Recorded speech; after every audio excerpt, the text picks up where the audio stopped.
तीन भुवन में सार वीतराग विज्ञानता, शिव स्वरूप शिवकार, नमहु त्रयोग संहारिके। भेद ज्ञान पूर्वक संसार शरीर और भोगों का बार बार चिंतन करके उनके प्रति उदासीन भाव प्रकट करना अनुप्रेक्षा है। इनका वैराग्य बढ़ाने के लिए चिंतन करा जाता है। इन्हें बार बार भाना होता है, इसलिए इनका नाम भावना पड़ गया है। अनुप्रेक्षा 12 होती है: अनित्य भावना, अशरण भावना, संसार भावना, एकत्व भावना, अन्यत्व भावना, अशुचि भावना, आश्रव भावना, संवर भावना, निर्जरा भावना, लोक भावना, बोधि दुर्लभ भावना, धर्म भावना। इन 12 भावनाओं में से शुरू की 6 भावना तो वैराग्य वर्धक है। इन 6 भावना को भाने से वैराग्य की वृद्धि होती है और बाद की 6 भावना तत्वपरक होती है। जोवन ग्रह गोधन नारी, है गए जन आज्ञाकारी, इंद्रिय भोग छिन थाई, सुर धनु चपला चपलाई। अनित्य भावना, जोबन गृह गोधन नारी, है गए जन आज्ञाकारी, इंद्रिय भोग छिन थाई, सुरधनु चपला चपलाई। 3 अन्वयार्थ, जोबन, युवन, गृह, मकान, गौ, गाय भैंस, धन, लक्ष्मी, नारी, स्त्री, है, घोड़ा, गए, हाथी, जन, कुटुंब, आज्ञाकारी, नौकर चाकर तथा इंद्रिय भोग, 5 इंद्रियों के भोग, ये सब सुरधनु, इंद्रधनुष तथा चपला, बिजली की, चपलाई, चंचल ताक्षणिकता की भांति छिनथाई, क्षण मात्र रहने वाले हैं। भावार्थ, यीवन, मकान, गाय भैंस, धन संपत्ति, स्त्री, घोड़ा हाथी, कुटुंबीजन, नौकर चाकर तथा 5 इंद्रियों के विषय, ये सर्व वस्तुएं क्षणिक है, अनित्य है, नाशवान है। जिस प्रकार इंद्रधनुष और बिजली देखते ही देखते विलीन हो जाते हैं, उसी प्रकार ये यौवनादि कुछ ही काल में नाश को प्राप्त होते हैं। वे कोई पदार्थ नित्य और स्थायी नहीं है, अपितु निज शुद्धात्मा ही नित्य और स्थायी है। ऐसा स्वोन्मुखता पूर्वक चिंतवन करके सम्यक दृष्टि जीव वितरागता की वृद्धि करता है, वो अनित्य भावना है। मिथ्या दृष्टि जीव को अनित्यादि एक भी भावना यथार्थ नहीं होती। अनित्य भावना, अनित्य नष्ट होना, क्षण भंगुरता का चिंतन करना अनित्य भावना है।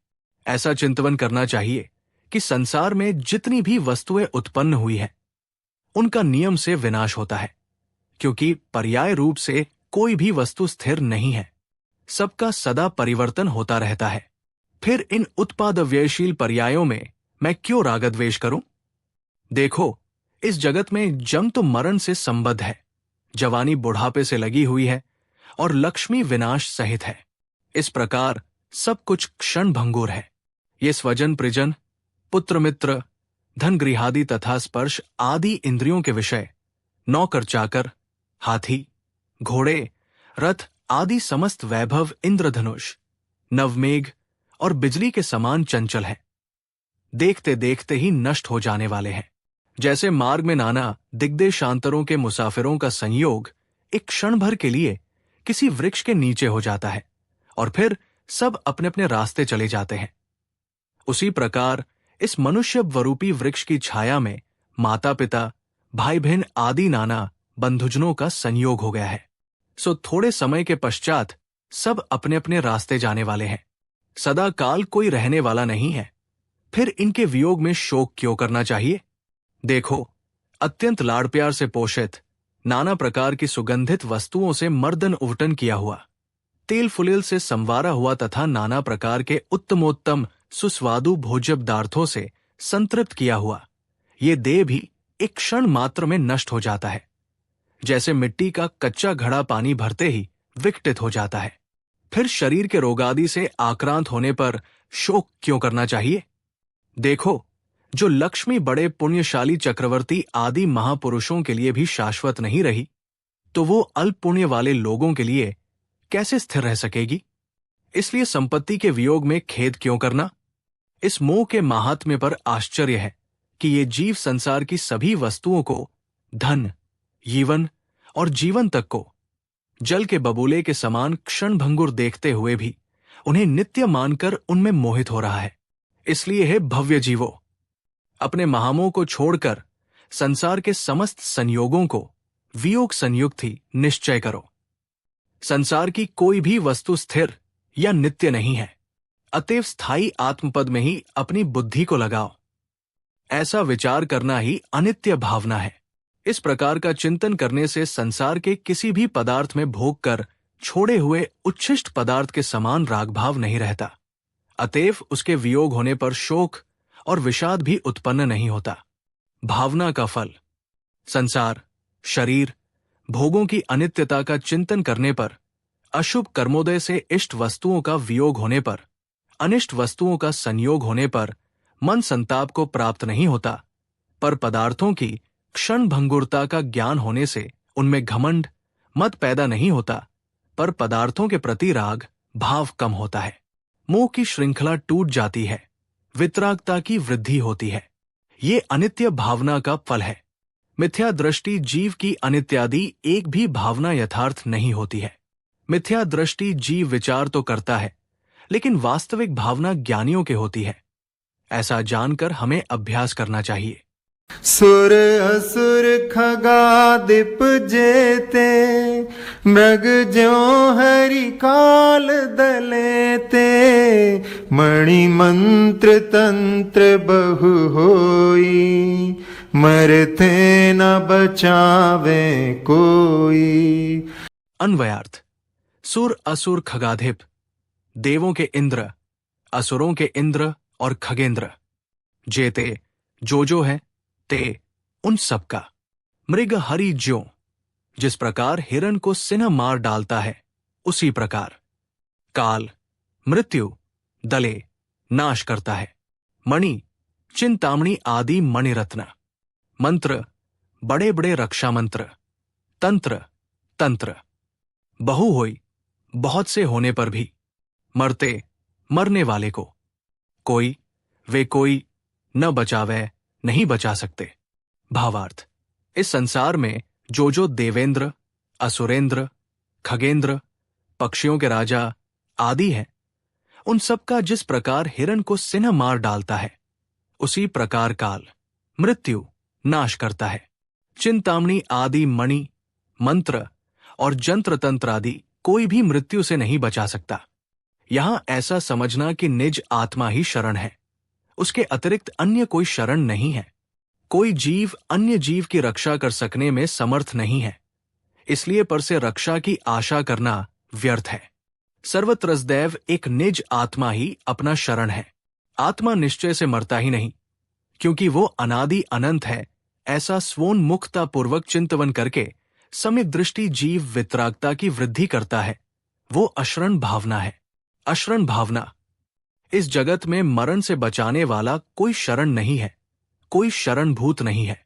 संसार में शरण देने वाले पदार्थ दो प्रकार के माने जाते हैं, लौकिक और लोकोत्तर। ये दोनों ही जीव, अजीव और मिश्र के भेद से तीन तीन प्रकार के होते हैं।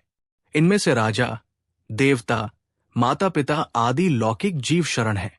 दुर्ग, गुप्त महल, मणि आदि लौकिक अजीव शरण है। ग्रामनगर आदि लौकिक मिश्र शरण है। पंच परमेष्ठी लोकोत्तर जीव शरण है। पंच परमेष्ठी के प्रतिबिंब, मंत्र आदि लोकोत्तर अजीव शरण है। ज्ञान संयम के साधन उपकरणों से युक्त साधु वर्ग, अध्यापकयुक्त विद्यालय आदि लोकोत्तर मिश्र शरण है। किंतु जब जीव के जन्म, जरा, मृत्यु, व्याधि, इष्ट वियोग, अनिष्ट संयोग, अलाभ, दरिद्रता आदि कारणों से दुख उपस्थित होता है, तब कोई भी शरण देने वाला नहीं होता।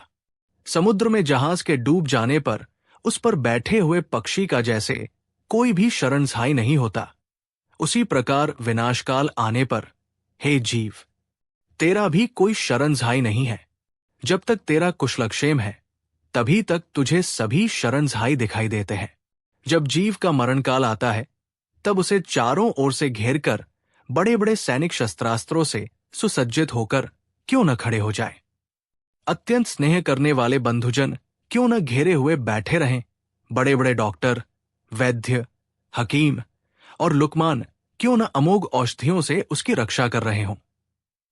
परंतु ये आत्माराम तो सबके देखते देखते ही उड़ जाता है। लोग समझते हैं कि शास्त्रों में बड़े बड़े मंत्र यंत्रादिक बताए गए हैं, वे भी क्या हमारी रक्षा न करेंगे। आचार्य उन्हें उत्तर देते हैं कि हे भव्यात्मन, मंत्र आदि भी तेरे कोई स्वतंत्र शरण नहीं है। ये सब पुण्य के दास है। जब तक तेरे पुण्य का उदय बना हुआ है, तब तक ही ये शरण जैसे प्रतीत होते हैं, पर यथार्थ में ये कोई भी स्वतंत्र शरण नहीं है। अन्यथा आज तक अगणित प्राणी अजरमर हुए दिखाई देते। ऐसा जानकर हे आत्मन, संसार में तू किसी को भी शरण मत समझ और व्यर्थ में पर को शरण मानकर आकुल व्याकुल मत हो। यथार्थ में तेरे दर्शन, ज्ञान और चारित्र ही शरण है, सदाकाल रक्षा करने वाले हैं। इसलिए परम श्रद्धा और भक्ति के साथ उन्हीं की सेवा और आराधना कर। इस प्रकार का चिंतन करने से जीव के संसारी पदार्थों में ममता नष्ट हो जाती है और अरहत सर्वज्ञ के वचनों में दृढ़ विश्वास जागृत हो जाता है। भावना का फल। अत इस संसार में कोई भी हमारा रक्षक नहीं है, केवल दो ही शरण है। निश्चय से निज आत्मा ही शरण है और व्यवहार में 5 परमेष्ठ ही शरण है। इसके अलावा कोई शरण नहीं है। ऐसा विचार करते हुए धर्म में बुद्धि लगाना चाहिए। यदि अच्छे भावों से धर्म सेवन किया है तो वही आपत्तियों से बचा सकता है। इस प्रकार चिंतन करना अशरण भावना है। छेढ़ाला की 5वीं ढाल छंद 3 और 4 से अनित्य और अशरण भावना की व्याख्या पूरी हुई। जिन वाणी माता की जय।